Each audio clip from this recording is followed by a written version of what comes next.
الحمد لله رب العالمين، الصلاة والسلام على سيد الأنبياء والمرسلين وعلى آله وصحبه أجمعين.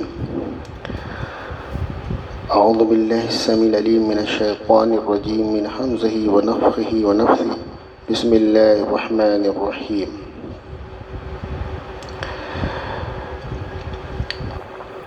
يا أيها الإنسان ما غرك بربك الكريم الذي خلقك فسواك فعدلك في أي صورة ما شاء ركبك كلا بل تكذبون بالدين وإن عليكم لحافظين كراما كاتبين. وقال النبي صلى الله عليه وسلم إن رحمتي تغلب غضبي. میرے عزیزو، بہت مختصر سا ٹائم ہے ہمارے پاس، زیادہ ٹائم نہیں ہے، اس لیے کہ بہت زیادہ انگیج زندگی ہے، تو مختصراً بات میں آپ کے سامنے رکھوں گا انشاءاللہ العزیز. پھر اللہ نے زندگی میں موقع دیا تو پھر میں انشاءاللہ آپ کے سامنے گفتگو کروں گا. ابھی آج کا جو موضوع ہے ہمارا وہ اس تعلق سے ہے کہ اللہ رب العزت تمام انسانوں سے، یعنی تمام مسلمانوں سے نہیں، کائنات میں جتنے بھی انسان ہیں تمام انسانوں سے اللہ تعالیٰ بے انتہا محبت کرتا ہے، جس کو قرآن کریم میں اللہ تعالیٰ نے سورہ انفطار میں آیت نمبر 6 کے اندر ارشاد فرماتا ہے کہ یا ایھا الانسان ما غرک بربک الکریم. یقین مانیے اس انداز میں اگر آپ عربی جانتے ہوتے کس گہرائی ہے، یعنی کس درد کے ساتھ اللہ تعالیٰ اپنے بندوں سے مخاطب ہے کہ میرے بندو دیکھیے یہاں یا ایھا الانسان، یہاں جب بھی قرآن کریم کے اندر لفظ انسان آئے نا تو اللہ تعالیٰ پوری کائنات کے انسانوں سے، چاہے وہ اللہ کا ماننے والا ہو یا نہ ماننے والا ہو، یہودی ہو، عیسائی ہو، ہنود ہو، مسلم ہو، غیر مسلم ہو، سارے لوگوں سے اللہ خطاب کرتا ہے. اور جب قرآن کریم کے اندر کہیں یہ آئے یا ایھا الذین آمنوا تو اللہ تعالیٰ گویا کہ صرف مسلمانوں سے مخاطب ہے. لیکن جب اللہ تعالیٰ مطلقاً بات کرتا ہے، یعنی سارے انسانوں سے کلام کرتا ہے، تو یا ایھا الناس کہہ کے کرتا ہے. تو یہاں پر تمام انسانوں سے اللہ رب العزت نے کس درد کے ساتھ بات کی ہے، آپ یہ دیکھیں کہ یا ایھا الانسان ما غرک بربک الکریم، کہ اے انسان تجھے تیرے رب کریم کے ساتھ کس نے دھوکے میں ڈالا. کہ اللہ تعالیٰ فرماتا ہے کہ میرے بندوں میں تم سے اتنی محبت کرتا ہوں کہ تمہیں تمہارے رب کے معاملے میں، تمہارے رب کے تعلق سے تمہیں کس نے دھوکے میں ڈال دیا. ہر آن تمہاری تمام ضرورتوں کو میں پورا کرتا ہوں. یعنی آپ سوچو ہماری جتنی بھی حاجتیں ہیں اللہ رب العزت اپنے قدرت کاملہ سے پورا کرتا ہے. اور چاہے کوئی شخص اللہ کو مانتا ہو یا نہ مانتا ہو، اس کی تمام حاجتوں کو، اس کی تمام ضرورتوں کو اللہ تعالیٰ اپنی قدرت کاملہ سے پورا کرتا ہے. کیسا کریم ہے وہ. اور پھر فرمایا، صحیح مسلم کی روایت ہے اور صحیح بخاری کی، صحیح مسلم کے اندر ہے وہ 2751 اور صحیح بخاری میں 7404. اللہ رب العزت ارشاد فرماتا ہے، یہ حدیث قدسی ہے، ان رحمتی تغلب غضبی، کہ بے شک میری رحمت میرے غضب پر سبقت لے گئی. یعنی اللہ کی جو رحمت ہے اللہ کے غضب پر بڑھی ہوئی ہے. یہی وجہ ہے کہ دنیا میں انسان اپنی منمانی زندگی گزارتا ہے، جی چاہی زندگی گزارتا ہے، اللہ کو ناراض کر کے زندگی گزارتا ہے، لیکن اللہ کی رحمت کی وجہ سے اس کائنات میں اس کے اوپر پکڑ نہیں آتی. یعنی اللہ ساری چیزوں کو دیکھ رہا ہے کہ میرا بندہ میری مرضی کے خلاف زندگی گزار رہا ہے، منمانی زندگی گزار رہا ہے، شیطان کے ٹریک پر جا رہا ہے. اس کے بعد بھی اللہ رب العزت بندے کو کھلاتا بھی ہے، پلاتا بھی ہے، سلاتا بھی ہے. سوچو آپ کہ اگر اللہ رب العزت اگر ہمارے حلق سے پانی کو روک دے تو پوری دنیا کے ڈاکٹر مل کر کے ہمارے پیٹ میں، ہمارے معدے میں، ہمارے اسٹومک میں پانی نہیں پہنچا سکتے. اگر اللہ ہمارا کھانا روک دے تو کائنات کے سارے ڈاکٹر مل کر کے کسی کے پیٹ کے اندر ایک لقمہ نوالا نہیں اتار سکتے. لیکن اللہ تعالیٰ اتنی محبت کرتا ہے، وہ درد کے ساتھ کیسے، دیکھیے ماں باپ اپنے بچوں سے محبت کرتے ہیں نا، تو بچہ جب غلط ٹریک پر جا رہا ہوتا ہے تو باپ والدین کو تکلیف ہوتی ہے کہ میرا بیٹا کہیں تباہ نہ ہو جائے، کہیں برباد نہ ہو جائے، تو اس درد کے ساتھ کہتے ہیں میرے بیٹے تو کیا کر رہا ہے. تو اللہ تعالیٰ دیکھیے کس درد کے ساتھ، یا ایھا الانسان، اے انسان، ما غرک بربک الکریم، کہ اے انسان تجھے تیرے رب کے معاملے میں کس نے تجھے دھوکے میں ڈالا، الذی خلقک فسواک فعدلک، اور جس نے تجھے ٹھیک اور درست بنایا.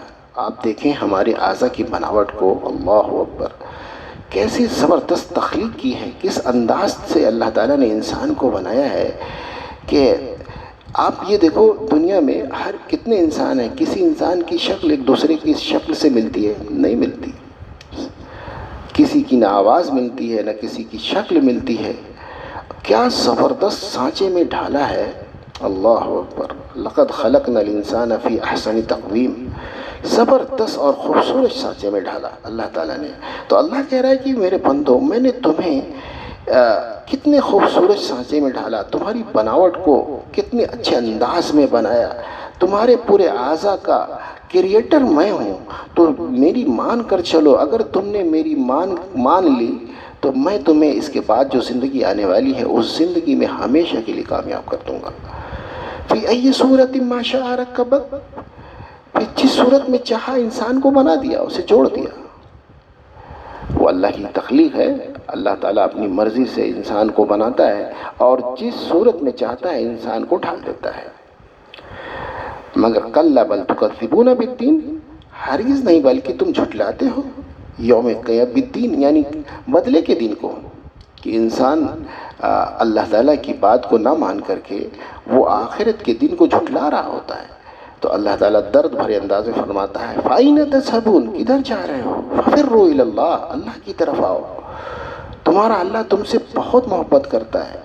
یقین مانیے اگر کوئی بندہ پوری زندگی اللہ تعالیٰ کی نافرمانی کرتا رہے تب بھی اللہ تعالیٰ اس کی کسی چیز کو، نہ اس کے کھانے کو، نہ پینے کو، ہے نا، کسی چیز کو بند نہیں کرتا، بلکہ اس کی توبہ کا انتظار کرتا ہے. کوئی کیا کرے گا انتظار، کہ میرا بندہ اب لوٹ کر کے آئے گا، اب لوٹ کر کے آئے گا. دیکھیے جیسے کسی کے بچے گھر سے روٹ کے چلے جاتے ہیں نا، تو ماں باپ انتظار کرتے ہیں کہ میرا بیٹا آئے گا انشاءاللہ یہ دن. تو اس سے کہیں زیادہ اللہ تعالیٰ، جو بندے اللہ تعالیٰ سے دور ہیں، اس کے گھروں میں نہیں آتے، اس کی نہیں مانتے، نماز نہیں پڑھتے، تو اللہ تعالیٰ اپنے بندوں کی توبہ کا انتظار کرتا ہے اور فرماتا ہے وَلَوْ بَلَغَ ذُنُوبَكَ إِلَى السَّمَاءِ غَفَرْتُ لَكَ لَا أُبَالِي، اے میرے بندو اگر تم زمین سے لے کے آسمان تک گناہ کر دو نا، زمین سے، یہ مبالغہ ہے، یعنی زمین سے آسمان تک کوئی گناہ کر ہی نہیں سکتا، لیکن اللہ فرماتا ہے میرے بندو اگر تم زمین سے لے کر آسمان تک گناہ کر دو نا، گناہ سے بھر دو، غفرت لک لا ابالی، ایک بار کہہ دو اللہ مجھ سے غلطی ہوئی تو میں ساری معاف کر دوں گا، مجھ سے کوئی پوچھنے والا نہیں ہے. اللہ اکبر. تو میرے عزیزو، اللہ تعالیٰ کا بہت احسان ہے ہم سب کے اوپر، اس کے احسان کا بدلہ ہم نہیں چکا سکتے. اسی نے تو مجھے اور آپ کو مسلمان بنایا، ہم مسلمان ہیں، اس کے پیچھے ہماری کوئی قربانی نہیں ہے. ہمارے پاس ایمان ہے، اس کے پیچھے ہماری کوئی قربانی نہیں ہے، بلکہ یہ اللہ رب العزت کا فضل ہے، اس کا احسان ہے کہ اس نے بغیر محنت اور مشقت کے مجھے اور آپ کو مسلمان بنایا اور مسلمان کے گھر میں پیدا کیا. اس کے پیچھے ہماری کوئی مشقت نہیں ہے. تو اس اللہ نے کتنا بڑا احسان کیا. اور پھر اللہ تعالیٰ فرماتا ہے میرے بندو تم ایک بار صرف لوٹ جاؤ اپنے رب کی طرف، فَفِرُّوا إِلَى اللَّهِ فَأَيْنَ تَذْهَبُونَ، کدھر جا رہے ہو، آ جاؤ اللہ کی طرف. وہ اللہ ایسا ہے کہ تمہاری زندگی بھی بنائے گا، تمہاری آخرت بھی بنائے گا اور ہمیشہ ہمیشہ کے لیے بنائے گا. اور یہ دنیاوی زندگی کی طرف تم جا رہے ہو جس طرف، یہ اللہ کہہ رہا ہے کہ یہ کھیل تماشا ہے، اس کی کوئی حقیقت نہیں ہے. بلکہ قرآن کریم میں اللہ تعالیٰ فرماتا ہے کہ سنو کامیاب کون ہے میں بتلاتا ہوں. فَمَنْ زُحْزِحَ عَنِ النَّارِ وَأُدْخِلَ الْجَنَّةَ فَقَدْ فَازَ وَمَا الْحَيَاةُ الدُّنْيَا إِلَّا مَتَاعُ الْغُرُورِ. ہم سمجھتے ہیں کہ دنیا میں جس کے پاس دولت ہے، شہرت ہے، عزت ہے، وہ کامیاب ہے. اللہ فرماتا ہے نہیں، دولت اور شہرت تو غیروں کے پاس بھی ہے جو اللہ کو نہیں مانتے، جو اس کے رسول کو نہیں مانتے، ان کے پاس بھی دولت ہے، پیسہ ہے، ڈگریاں ہیں، ہے نا، ٹیکنالوجیاں ہیں، بہت ساری چیزیں ان کے پاس ہے۔ تو یہ کامیابی کا معیار نہیں ہے، یہ تو عارضی چیز ہے۔ ہم مریں گے، ساری ڈگریاں، ساری کامیابیاں ہماری یہیں رہ جائے گی، کوئی ڈگری، کوئی کامیابی، کوئی دولت، کوئی مکان، کچھ بھی ہمارے ساتھ ہماری قبر میں نہیں جائے گا۔ تو یہ کامیابی کا معیار نہیں ہے۔ اللہ فرماتا ہے میرے بندو، کامیابی یہ ہے فَمَنْ زُحْزِحَ عَنِ النَّارِ وَأُدْخِلَ الْجَنَّةَ، کہ جو جہنم سے بچا لیا جائے، وَأُدْخِلَ الْجَنَّةَ، اور جنت میں داخل کر دیا جائے، فقط فاز، وہ کامیاب ہے۔ وَمَا الْحَيَاةُ الدُّنْيَا إِلَّا مَتَاعُ الْغُرُورِ، دنیا کی زندگی تو دھوکے کی پونجی ہے، دھوکہ ہے، دھوکہ، اس کی کوئی حقیقت نہیں۔ جیسے ہم خواب دیکھتے ہیں نا، تو خواب دیکھتے ہیں، جب نیند کھلتی ہے تو دھوکہ سمجھ میں آ جاتا ہے، ہم کہاں ہوتے ہیں، ہے نا، لیکن جب نیند کھلتی ہے تو پتہ چلا نہیں، اس کی کوئی حقیقت نہیں تھی۔ اس لیے میرے عزیزو، میں یہ درخواست کروں گا کہ ہم سب اپنی آخرت کو ترجیح دیں، اپنی آخرت کے بارے میں سوچیں، اپنی موت کے بارے میں سوچیں، ایک دن مرنا ہے، زندگی پھسل رہی ہے ہماری، جیسے برف کی سلی ہوتی ہے نا، برف ہوتا ہے نا، تو برف گلتے رہتا ہے، اسی طریقے سے ہماری زندگیاں گل کے کم ہو رہی ہیں، ہم قبر کے قریب جا رہے ہیں، موت کے قریب جا رہے ہیں۔ لہٰذا ہمیں چاہیے کہ ہم اپنی زندگی کے بارے میں غور کریں کہ ہم بہت تیزی کے ساتھ قبر کی طرف جا رہے ہیں، یہ دنیا ہمارے ہاتھ سے نکل رہی ہے، اور دنیا کے پیچھے بھاگنا یہ کون سی عقل مندی ہے اللہ کو چھوڑ کر کے؟